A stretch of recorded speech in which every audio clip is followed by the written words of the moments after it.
SIR প্রক্রিয়ায় logical ডিসক্রিপেন্সিতে নাম ছিল 60 লক্ষের, যার মধ্যে থেকে 27 লক্ষের নাম বাদ গিয়েছিল। যাদের নাম বাদ গিয়েছিল ট্রাইব্যুনালে তারা আপিল করেছিলেন, তাদের মধ্যে থেকে কতজন আগামীকালের প্রথম দফার নির্বাচনে ভোট দিতে পারবেন, কতজনের নাম ভোটার তালিকায় যুক্ত হলো না, তাই নিয়ে প্রথম সাপ্লিমেন্টারি লিস্ট এবার নিয়ে এলো নির্বাচন কমিশন। একেবারে কাক ভরে এই সাপ্লিমেন্টারি লিস্ট প্রকাশ করেছে নির্বাচন কমিশন, যেখানে বাদ যাওয়া 27 লক্ষের মধ্যে থেকে আগামীকাল অর্থাৎ প্রথম দফার নির্বাচনের জন্য সুপ্রিম কোর্ট ঠিক যেমনটা নির্দেশ দিয়েছিল কতজন তারা ভোট দিতে পারবেন কতজন পারবেন না তার তালিকা এবার প্রকাশ করা হলো। রুমা পাল রয়েছেন আমাদের সঙ্গে। রুমা, কিভাবে ভোটাররা জানতে পারবেন বাদের তালিকায় যাদের নাম ছিল তারা আদৌ কালকে ভোট দিতে প্রথম দফায় ভোট দিতে পারছেন কি পারছেন না, জানবেন কিভাবে এবং সেই তালিকায় কি জানা যাচ্ছে?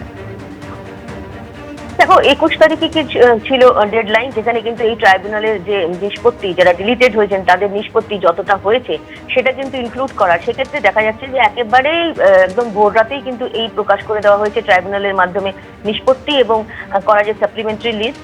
সেখানে বলে রাখি যে সিও ওয়েস্ট বেঙ্গল যে ওয়েবসাইট রয়েছে সেখানে যেতে হবে। সেখানে যাওয়ার পরই কিন্তু দেখা যাচ্ছে সিও ওয়েস্ট বেঙ্গলের সাথে সাথে ক্লিক করার পরে যখন একদম দেখা যাচ্ছে প্রথম দিকে যখন 1 2 3 একদম প্রথমে স্ক্রোল করলেই দেখা যাচ্ছে ডিলিটেড বা বিভিন্ন জায়গায় একদম কন্টিনিউয়াস সেই স্ক্রোল চলছে। সেখানে একটা ক্লিক করলে ইসিআই নেট যেটা বেরোবে, ইসিআই নেটে গেলেই ইসিআই নেটে যখন যাওয়া যাচ্ছে তখন দেখা যাচ্ছে ইসিআই নেটের সাথে সাথে একটু নিচে গেলেই রোল টাইপ আছে, যেখানে অ্যাপিলেট ট্রাইব্যুনাল সাপ্লিমেন্ট রয়েছে। অ্যাপিলেট ট্রাইব্যুনাল সাপ্লিমেন্ট সেখানে ক্লিক করলেই, যদি ক্লিক করা হয় সেখানে ক্লিক করার পরেই যেন দেখা যাচ্ছে যে appellate tribunal deleted list number 1। এবার ডিলিটেড লিস্ট নাম্বার 1-এ যদি ক্লিক করা হয়, এবার নিচে গেলে তারপরে দেখা যাচ্ছে যে একটা ক্যাপচা দিতে হবে এবং তার সঙ্গে সেখানে ডিস্ট্রিক্ট ওয়াইজ যেটা হচ্ছে তোমার রয়েছে, ডিস্ট্রিক্ট দিতে হবে, কনস্টিটিউয়েন্সি রয়েছে সেটা দিতে হবে। এবার প্রথমেই যেমন আসছে মেখলিগঞ্জ, এবং মেখলিগঞ্জের পরে যদি ওটা ডাউনলোড করা যায় দেখা যায় যে, যদি সেক্ষেত্রে বলে রাখি, সেক্ষেত্রে কিন্তু দেখা যাচ্ছে একটা বিষয় দেখাচ্ছে, এটা জানিয়ে রাখি যে the record does not indicate that any appeal if file has been disposed of in respect of this part. এখানে একটা গুরুত্বপূর্ণ বিষয় রয়েছে, যে বিষয়টা হচ্ছে যদি কোনো বুথে ডিলিটেড ভোটার্স না থাকে তাহলে কিন্তু সেই বুথের যে ডিলিটেড নেই, এখানে কোনো নিষ্পত্তি নেই, সেই ক্লিক করলে কিন্তু সেখান থেকে জানা যাচ্ছে। এবং ওই বুথে ট্রাইব্যুনালের মাধ্যমে যে কোনো নিষ্পত্তির তালিকা নেই এই বিষয়টা জানা যাচ্ছে। কিন্তু যেখানে যেখানে আছে সেটা প্রত্যেকটা দেখতে হবে যে প্রত্যেকটা বুথে কোথায় রয়েছে। যদিও যাদের নাম ডিলিটেড রয়েছে সেইভাবে তারা কিন্তু তার নামটা খুঁজে পেতে পারে। অ্যাডিশন এবং ডিলিশন দুটো তালিকায় প্রকাশ করা হয়েছে, তবে কত অ্যাডিশন হয়েছে কত ডিলিশন হয়েছে এই পুরো হিসেবটা কিন্তু কমিশনের তরফ থেকেই পাওয়া যাবে। কারণ এটা জাস্ট যারা ডিলিটেড হয়েছেন, যে ভোটার রয়েছেন, তারা নিজেদের নাম ক্লিক করলেই তারা রয়েছেন কিনা সেটা দেখতে পারবেন। কিন্তু কত অ্যাডিশন কত ডিলিশন সেই বিষয়টা কিন্তু নির্বাচন কমিশনেরই লিস্ট থেকে জানা যাবে। সেটা অবশ্যই আর কিছুক্ষণ পরেই সেটা জানা যাবে। সেটা কমিশনের তরফ থেকে যেটা একটা ফাইনাল লিস্ট দেওয়া হয় সেটা অবশ্যই তারা জানাবে। একেবারে রুমা, তুমি আমাদের সঙ্গে থাকো। অর্থাৎ লজিক্যাল ডিসক্রিপেন্সিতে 60 লক্ষ আপনারা জানেন যারা বিচারাধীন ছিলেন, তার মধ্যে 27 লক্ষের নাম বাদ গিয়েছিল। যাদের নাম বাদ গিয়েছিল তারা কিন্তু আবেদন জানিয়েছেন ট্রাইব্যুনালের মাধ্যমে, এবং সেখানে কতজনের নিষ্পত্তি হয়েছে, কতজনের নাম যোগ হয়েছে, কতজনের নামই বা বাদ গিয়েছে। সুপ্রিম কোর্ট নির্দেশ দিয়েছিল আগামীকাল অর্থাৎ প্রথম দফায় যে যে জেলাগুলোতে ভোট রয়েছে সেখানকার নিষ্পত্তি আগে করা হবে, এবং সেই মতো গতকাল নিষ্পত্তির পরে আজকে ভোরবেলা নির্বাচন কমিশন তারা কিন্তু সাপ্লিমেন্টারি লিস্ট প্রকাশ করেছে। যে সাপ্লিমেন্টারি লিস্ট কিন্তু একেবারে অনলাইনে চেক করা যাবে। সেক্ষেত্রে সিইও ওয়েস্ট বেঙ্গলের যে ওয়েবসাইট রয়েছে সেই ওয়েবসাইটে পৌঁছতে হবে আপনাকে, সেখান থেকে ইসিআই নেটে যেতে হবে এবং রোল টাইপ যেখানে রয়েছে অ্যাপ্লিকেন্ট ট্রাইব্যুনাল সাপ্লিমেন্টারি লিস্ট, সেই লিস্টে গিয়ে ক্লিক করলে আপনার ডিটেল দিলে, কনস্টিটিউয়েন্সি দিলে এবং জেলা দিলে সেখানে জানা যাবে নাম যোগ হয়েছে নাকি নাম বাদ গেল। সাপ্লিমেন্টারি লিস্টে আপনার নাম আছে কিনা সেটা কিন্তু একেবারে স্পষ্ট হবে। তবে মোট কত সংখ্যায় নাম যোগ হয়েছে বা মোট কত নাম বাদ গিয়েছে এখনো পর্যন্ত নির্বাচন কমিশন কিন্তু সেই সম্পূর্ণ তালিকা সামনে আনেনি।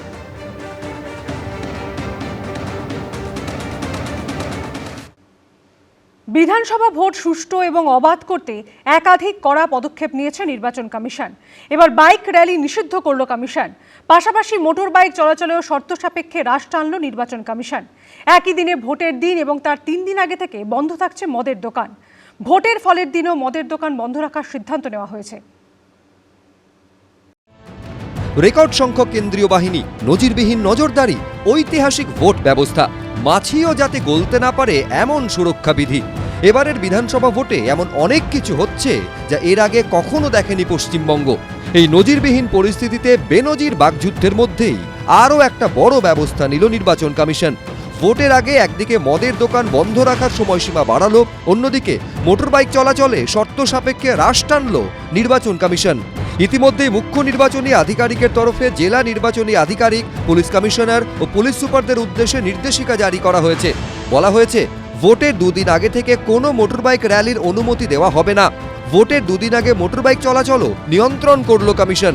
বলা হয়েছে, সন্ধ্যে 6টা থেকে সকাল 6টা পর্যন্ত মোটরবাইক ব্যবহার করা যাবে না। তবে ছাড় দেওয়া হয়েছে চিকিৎসা সংক্রান্ত জরুরি ক্ষেত্র এবং পারিবারিক অনুষ্ঠানকে।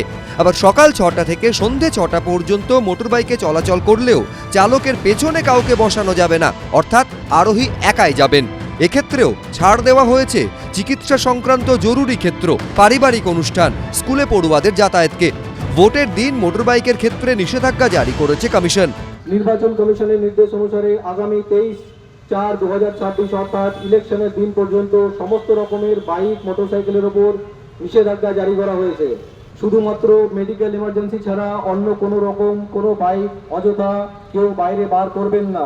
নির্দেশ রয়েছে, সকাল 6টা থেকে সন্ধ্যে 6টা পর্যন্ত ভোট কেন্দ্রে যাওয়া, চিকিৎসা, পারিবারিক অনুষ্ঠান ছাড়া বাইকের পেছনে কাউকে বসানো যাবে না। কমিশনের এই নির্দেশের পরই কলকাতা পুলিশের তরফেও জারি করে দেওয়া হয় নোটিফিকেশন। সেখানে কলকাতায় 27শে এপ্রিল থেকে মোটরবাইক র্যালির ওপরে নিষেধাজ্ঞা এবং মোটরবাইক চলাচল নিয়ন্ত্রণ করা হবে।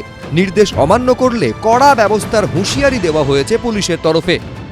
बोल दिया इलेक्शन का 26 घंटा पहले से कोई बाइक नहीं चढ़ेंगे। अरे बाइक में नहीं चढ़ेंगे तो घर जाएगा कैसे?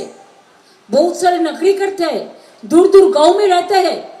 ये क्या फरमान है? ये फरमान नहीं है, बदमाशी है, बदमाशी, शैतानी है, शैतानी है। জনগণকে যে ভয়ের পরিবেশ তৈরি করে তৃণমূল কংগ্রেসের হারমাত বাহিনী, ভয়ের পরিবেশ তৈরি হওয়ার হাত থেকে হয়তো জনগণকে কিছুটা বাঁচানো যাবে। খেয়াল রাখতে হবে, যারা বাইক ব্যবহার করে যারা রুজি রোজগার করেন তাদেরও যেন সমস্যা না হয়। তবে যদি কোনো ব্যক্তি এই নিষেধাজ্ঞা থেকে ছাড় পেতে চান, তাহলে সংশ্লিষ্ট ব্যক্তিকে স্থানীয় থানা থেকে অনুমতি নিতে হবে বলে জানিয়েছে কমিশন। এরই মধ্যে আবার রাজ্যের কোনো কোনো জায়গায় ভোটের কতদিন আগে থেকে মদের দোকান বন্ধ থাকবে তা নিয়ে নির্দেশিকা জারি করেছে আবগারি দফতর। অন্যবার ভোটের দুদিন আগে থেকে মদের দোকান বন্ধ রাখা হয়, কিন্তু এবার সেই সময়সীমা 48 ঘন্টা থেকে বাড়িয়ে 96 ঘন্টা করে দেওয়া হয়েছে। জেলা শাসক ও কলকাতার পুলিশ কমিশনারকে রাজ্যের আবগারি দফতরের কমিশনারের পাঠানো নির্দেশিকায় বলা হয়েছে, বিভিন্ন নজরদারি রিপোর্টে দেখা যাচ্ছে যে হঠাৎ করেই রাজ্যে মদের বিক্রিতে একটা অস্বাভাবিক বৃদ্ধি দেখা গেছে। এই অবস্থায় বর্তমান পরিস্থিতির গুরুত্ব অনুযায়ী মদের দোকানগুলি বন্ধ রাখার সময়সীমা 96 ঘন্টা পর্যন্ত বৃদ্ধি করা প্রয়োজন। এই পরিস্থিতিতে গোটা রাজ্য জুড়ে প্রথম ও দ্বিতীয় দুটি দফার ক্ষেত্রেই 20 থেকে 23 এপ্রিল এবং 25 এপ্রিল সন্ধ্যে 6টা থেকে 29 এপ্রিল পর্যন্ত মদের দোকান বন্ধ রাখার নির্দেশ দেওয়া হয়েছে। পাশাপাশি 4 মে ভোটের ফল ঘোষণার দিনেও বন্ধ থাকবে মদের দোকান। এই অবস্থায় সোমবার থেকেই কলকাতা সহ বিভিন্ন জায়গায় মদের দোকান বন্ধ হয়ে গেছে। কিন্তু রাজ্যের মুখ্য নির্বাচনী আধিকারিক আবার যা বলছেন তাতে কিছুটা ধোঁয়াশা তৈরি হয়েছে। ইসিআই গাইডলাইন যেটা আছে 48 আওয়ার্স ওটাই আছে।